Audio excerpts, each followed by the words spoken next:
तीन नहीं 5 ने उतारा माफिया बंधु को मौत के घाट। 2 शख्स पर्दे के पीछे कर रहे थे ये काम। अतीक अहमद अशरफ हत्याकांड की जांच जैसे जैसे आगे बढ़ रही है वैसे वैसे नए खुलासे हो रहे हैं। इसी क्रम में यह जानकारी सामने आई है कि हत्याकांड में 3 शूटरों के अलावा 2 अन्य लोग भी शामिल थे। यह वे थे जो मौके पर मौजूद रहकर शूटरों को कमांड दे रहे थे।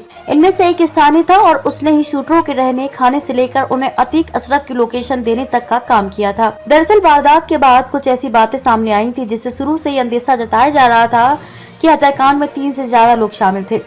दरअसल शूटरों का सटीक टाइमिंग से मौके पर पहुंचना, उनसे मोबाइल या रुपए बरामद न होना, तीनों का अलग अलग जनपदों का होना, प्रयागराज से कोई पुराना कनेक्शन न होना जैसी तमाम बातें थी जो कुछ और ही इशारा कर रही थी। सूत्रों का कहना है कि एसआईटी ने कस्टडी रिमांड पर लिए गए तीनों शूटरों से इन्हीं के बाबत सवाल पूछे। कहा कि जब उनके पास मोबाइल नहीं था तो आखिर कैसे पता चला कि माफिया भाई कितने बजे अस्पताल पहुंचेंगे। इन्हीं सवालों के जवाब ढूंढने के दौरान यह बात सामने आई कि घटनास्थल पर शूटरों के 2 मददगार भी मौजूद थे। हालांकि यह लोग कॉल्विन अस्पताल के भीतर नहीं गए थे बल्कि बाहर ही रहकर शूटरों को लोकेशन दे रहे थे। यह बात भी सामने आई कि इन दोनों में से एक स्थानीय था जिसे शहर के चप्पे चप्पे की जानकारी थी। उसने ही शूटरों के ठहरने खाने से लेकर अन्य इंतजाम किए थे।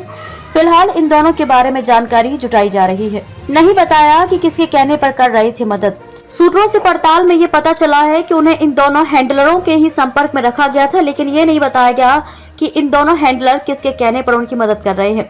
वह किसी से फोन पर बातें करते थे और फिर उसके अनुसार ही उन्हें कमांड देते थे।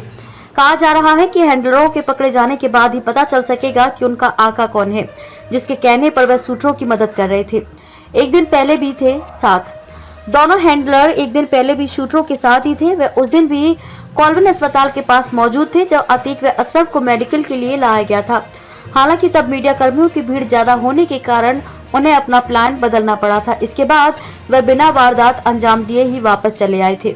कस्टडी रिमांड के बाद आए थे शहर। सूत्रों के बारे में यह भी पता चला है कि वह अतीक अशरफ की कस्टडी रिमांड मंजूर होने के बाद प्रयागराज पहुंचे थे। इसके बाद उन्होंने धूमनगंज थाने के आसपास भी रैकी की थी। अगले दिन यानी 24 अप्रैल को भी वह धूमनगंज क्षेत्र में ही घूमते रहे।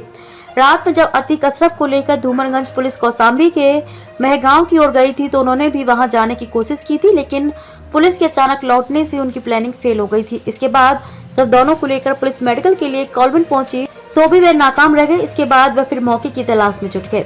सूत्रों को खतरा, पुलिस लाइन में ही मेडिकल। सूत्रों का कहना है कि कस्टडी रिमांड में अतीक अशरफ की हत्या के बाद पुलिस फूंक फूंक कर कदम रख रही है।